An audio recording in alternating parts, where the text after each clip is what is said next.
So it's clear as hell tonight, except for there's a fire.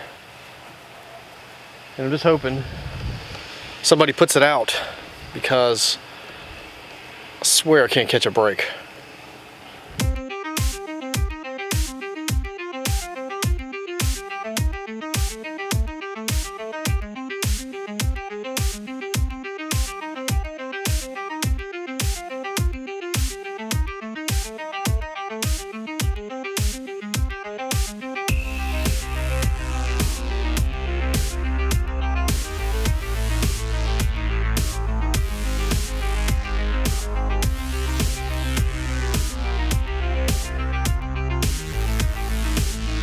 And so what am I going to do? I'm doing a project. I'm doing a Rosette Nebula project.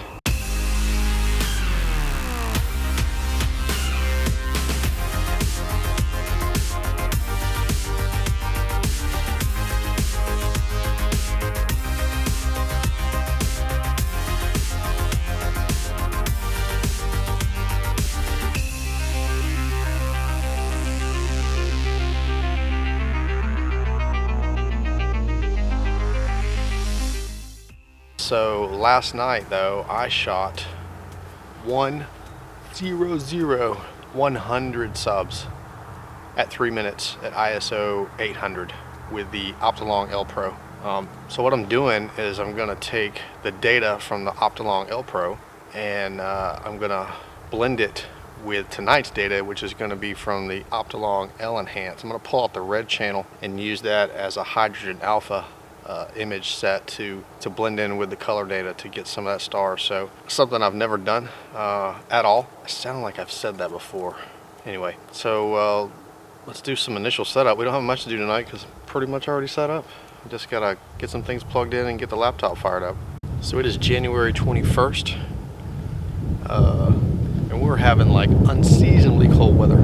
It's gonna be like 30 below in Florida. No, it's not. It's gonna be 35. It's gonna feel like 30 below to me. So anyway, I can't wait. All right, so right now, like I said, I shot over 5 hours last night with the Optolong Lpro. And so now tonight we're going to shoot with the L-Enhance Optolong for the HA data. So let's go over here to the computer and I say the dumbest shit sometimes. Let's go over here to the scope and I'll show you how I pull the camera out, and then also how I've come up with the best way that I can think of trying to set the image rotation. Dog. Anyway, yes, to reset the rotation of the camera back in there so it's not so hard to blend those two layers together. I also want to give a shout out to the guys at High Point Scientific. Man, I'm telling you what, I can call them up and talk to them about anything.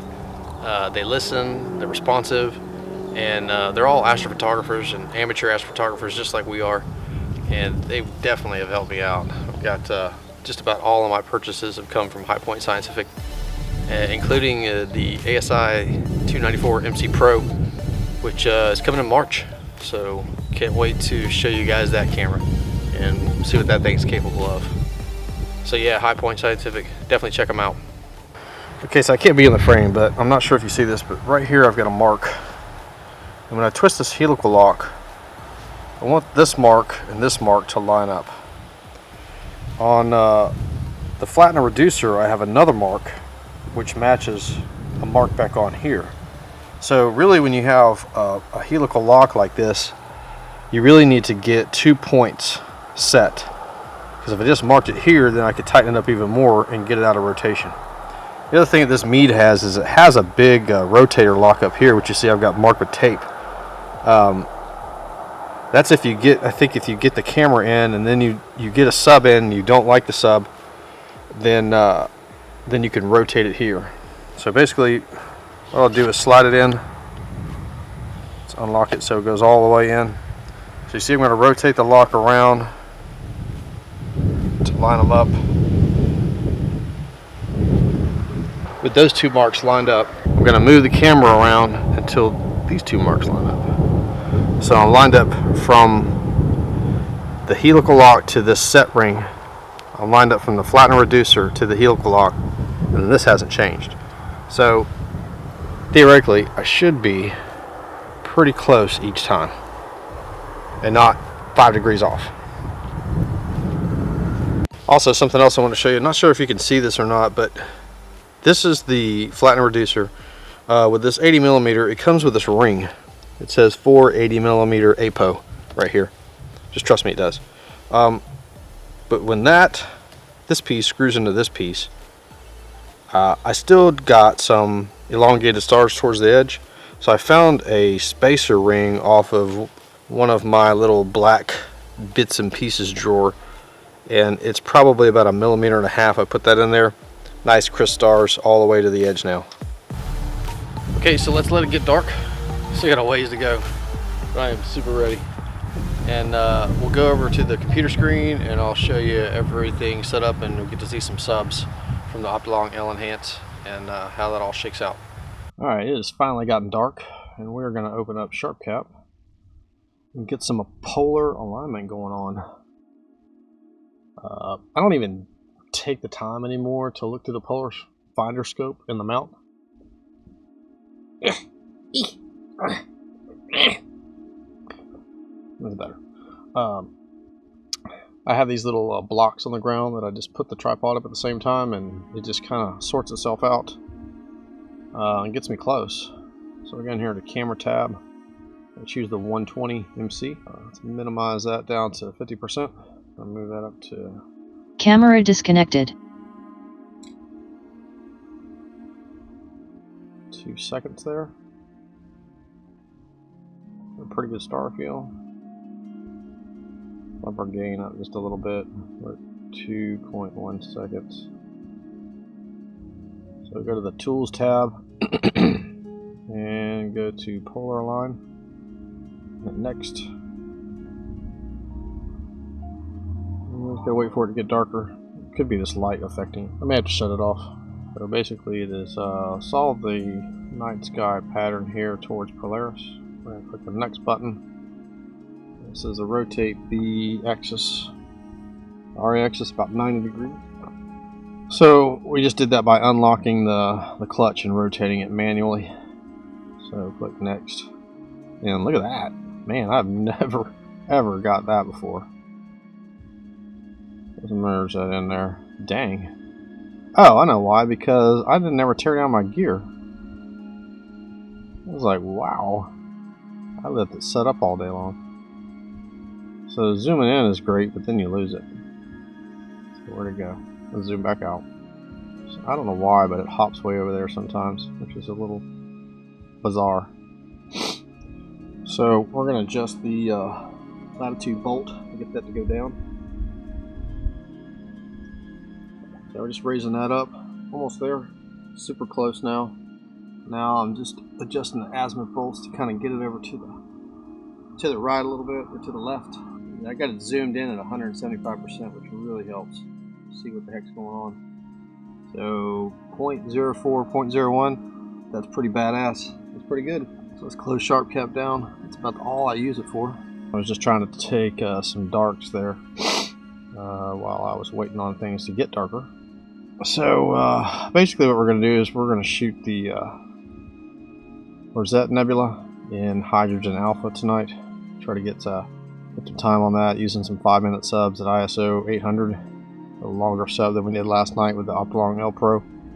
So let's get in here to Stellarium. Let's just find it here if you've never found it before. So basically here's the constellation Orion, and if you go from the dimming Betelgeuse down to Procyon, I said that right, and you see about about a third of the way over is the Rosette Nebula.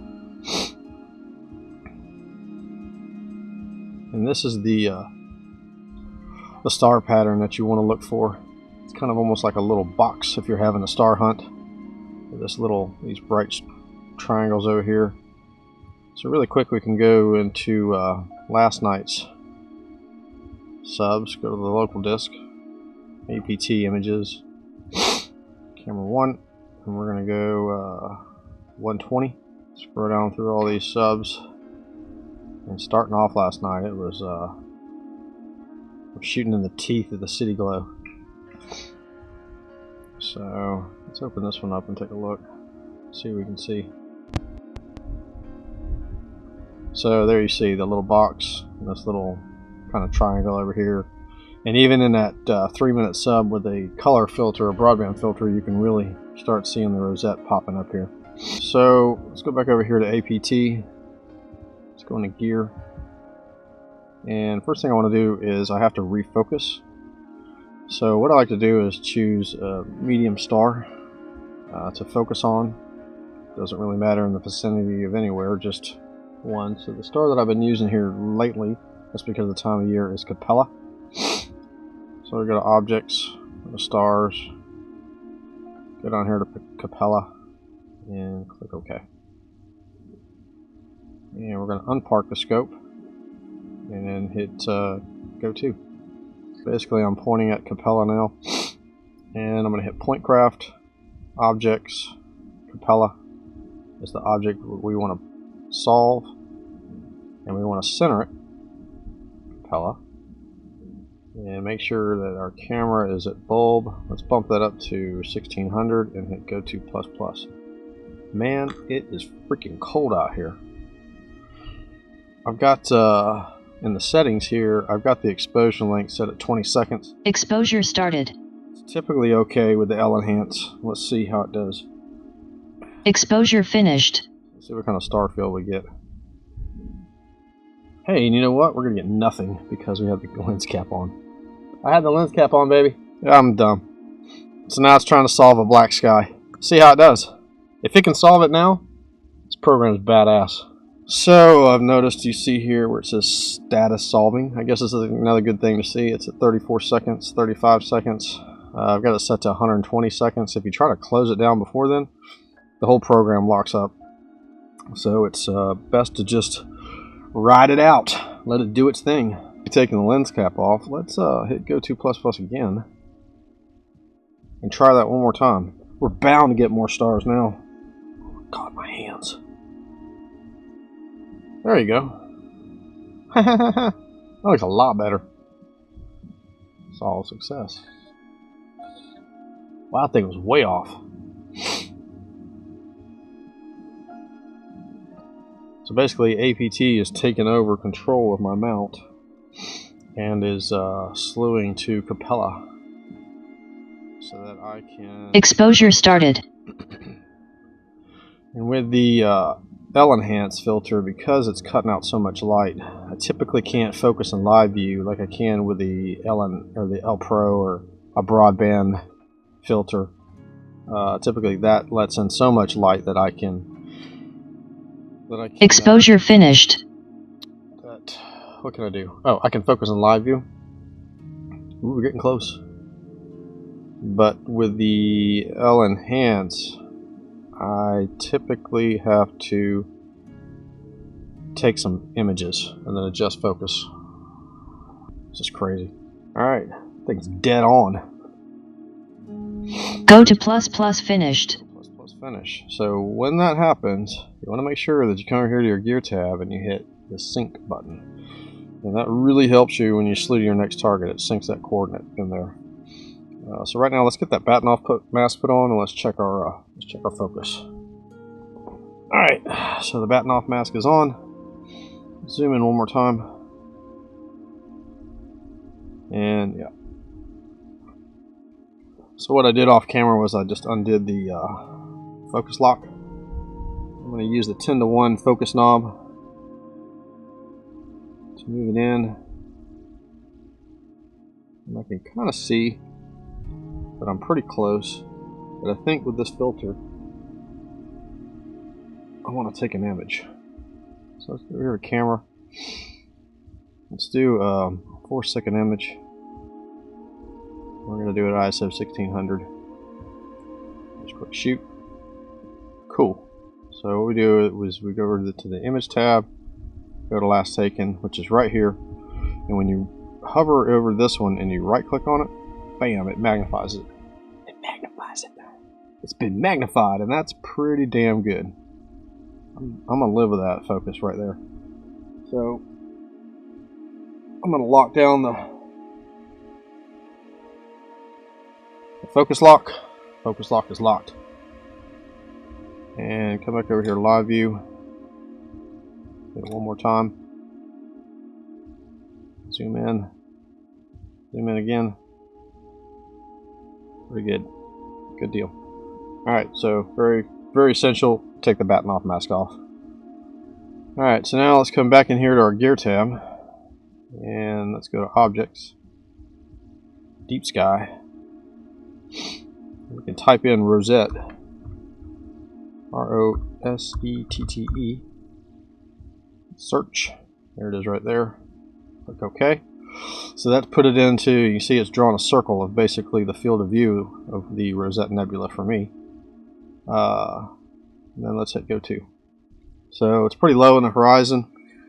Our first subs are going to be pretty blown out, but that's okay. We want to get locked on and we want to start shooting and just shoot away at this thing and blend them all together. You'd be surprised at what this filter will do even this low in the horizon. So let's hope and pray that point craft works tonight, because I've been having some troubles with this thing on this particular target. And then we're going to hit go to plus plus. So fingers crossed that this thing finds it tonight and uses the plate solve to lock it on. That would be so much easier. So you can actually see, you can't see my finger. I'm taking this finger and I'm pointing at the screen, but I can actually see there's the stars. Let me use my mouse. There's the stars and there's the Rosette. So look, it solved it. Hell yeah! And I got a satellite in there. It's weird. It's almost like it needs more contrast to solve. So maybe in the future, if I use a broadband filter, maybe I'll turn down the exposure length. Leave a comment if you guys have experienced, if you're using this program. It's a wonderful program, but if you're experiencing that same kind of thing, let me know what you're doing. But it's really just been this Go to plus plus finished. Now I want to show you something. What I was having to do last night is I'm going to click this. It's going to put these crosshairs up, and I was actually aiming right here. So I think I'm going to have some overlay issues. Let's go over here to PHD2, open it up, connect all, and let's start a loop. We're not going to start calibrating yet, we're just going to start a loop. You see, I had that little box like more right here, and I think I'm going to do that tonight. I'm going to get this right there. It'll be closer to what I had to do last night. So what I can do is I got EQ mod going, so I'm just going to pull that panel up here. Nope. Pull the panel up. Grab it somewhere. Move it over here. I'm going to adjust that to 2. Or actually 2. I'm going to take that. I'm going to slew it until I get this like right here. And I want to say, yeah, I don't think I have a crosshair on this thing. Let's see if there's a display target. Bullseye? Ooh! Yeah, baby. Alright. So that's getting us closer. Nope. West. Gotta go west. And then south. And see, this is what I hope my main imaging camera is going to be able to do for me. I don't have to go through the guide scope. I can actually see it in the main imaging cam, because although I have these pretty close, they're not totally lined up. Alright, so let's minimize that. Let's go over here, close this down, go to our camera tab. Let's choose a 10-second exposure. Let's just take an image. So basically, I keep trying to point at it. Jesus, I'm trying to get this box, like, or this area right here, like right there, like in between that triangle and that box. Let's see how well we did. Pretty good. It needs to go up just a little bit, I think. Let's go back over here to take the box and go higher with it. This is old school. See, here's that triangle, and here's the box, and where I want to shoot is like right in there. Shoot one more time. And that's the thing too, I don't even know if the rotation's the same. I feel like it's like upside down or something different. I feel like everything's backwards. See what that does. Man, you people are going to be like turning this off. But this is real. This is what we deal with, you know, out here. Trying to fine tune this and really taking the time to frame your target. And try to match it up the best you can, especially when you're blending data. There we go. That's exactly what we want right there. I'm done. I'm happy. So now let's go back over here to PhD2 and let's hit Tools, Auto Star Select, Good Star, and hit the Calibrate button. So I want to show you something cool that I learned now that, or since I've been in the APT Facebook group. We're going to come to Edit. We're going to do drop down on that list. We're going to do the oh my god, that breeze is cold. We're going to do the Rosette. We're going to do 300 seconds.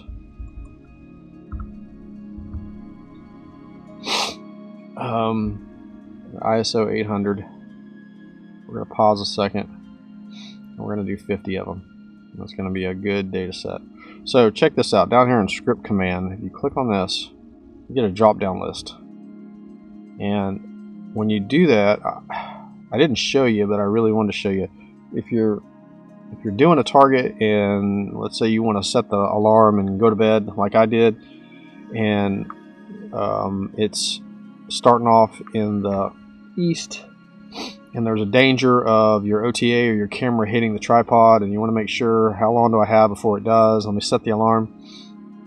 Well, what I did was the imaging plan was done, and I actually fell asleep and overslept, and then I came out to find my telescope pinned against my tripod, and the most worstest ever noise coming from the clutch. Still works good though. So by choosing hashtag next plan, clicking OK, and then going over here to the lights plan, I have a plan called Park.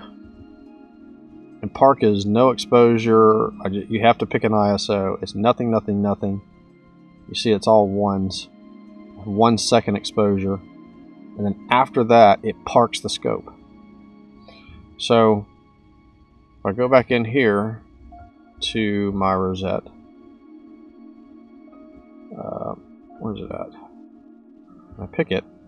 It already has hashtag next plan as the script command, and the next plan is the park command. So after a count of 50, APT is going to park the scope. Who knew? But it's badass and it works good. Now if I can just get the meridian flip, automatic meridian flip working. So we're going to click OK to that. You see the two different plans set up in there. Let's minimize it and go back over here to oh man, we're guiding already. And look at that, 0.55. Look at how flat that is. Something bad's gonna happen. Alright, so yeah, we uncover the scope. Exposure started. So I'll be back in 5 minutes, and let's see what this first sub looks like. Alright, we're pretty close to the first sub coming in here at 300 seconds. See what the Rosette Nebula looks like. Do a little auto stretch on it. Exposure finished. Dithering started. Cool. Look at that. Everything is off the left pretty good for only 800 seconds, or excuse me, 300 seconds at ISO 800. Let's do an auto stretch. See what that looks like. Dithering finished. Wow. Exposure started. Some pretty good data. Pretty good detail. So that's it. So like I said last night, we took about 5.5 hours of broadband images on this. And tonight we're going to try to get about 4 hours or so of some narrowband HA and O3 and combine them in Photoshop. Let's minimize that and check our guiding. Damn, 0.75. Man, if it's under 1, I'm stoked. One thing I'm going to do here is to show you I got TeamViewer loaded. And then all I have to do is go inside, start up TeamViewer in there. It already has this ID. And I have a set password, so I type my password in. It allows me to connect to the laptop out here inside where it's nice and warm. So the Rosette Nebula. Pretty excited. Pretty stoked. Okay, we'll see you later. So we are at my desktop. And we're going to go open up TeamViewer. And like I said, I've got the password already plugged in here, so let's just hit connect. And no, I don't want to buy it. Oh, nobody look. It's ... That's my password. First thing you notice, it looks like crap. So go here to view and go optimize view. And then we can turn that auto stretch off. Actually hit the clear button. So right off the bat, you can see we are totally controlling our computer inside. So our guiding is 0.76. Stars look good. Got good resolution in the guide scope. Let's see if our dew heaters haven't even come on, man. That's like badass, because typically when I turn them on, they're like full. And like I said, we did that part command. So basically what this thing is saying is at 12:37, we're going to be done with this imaging plan. We'll have 50 lights. What else? Look at our image temperature is 13 degrees. I mean, typically for me here in Central Florida, you know, it's like 25, 28 degrees most of the time that I'm imaging. So 13 degrees is pretty awesome. Might go back out maybe about 11 o'clock and check the focus. PhD2 is guiding. Got some really good guiding, by the way. Let's clear it and see where we're at. See what comes up. Yeah, we're still 0.5, 0.47. So what I'm probably going to do is let this thing run, and then about midnight we're going to go out. We'll shoot about 20-25 flats, and then we'll put the lens cap on. We'll shoot our darks. We'll go back to bed. I'll get up and bring everything in. It'll be done. So right now I'm going to process some RGB and see what I got. All right, clear skies.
That's better.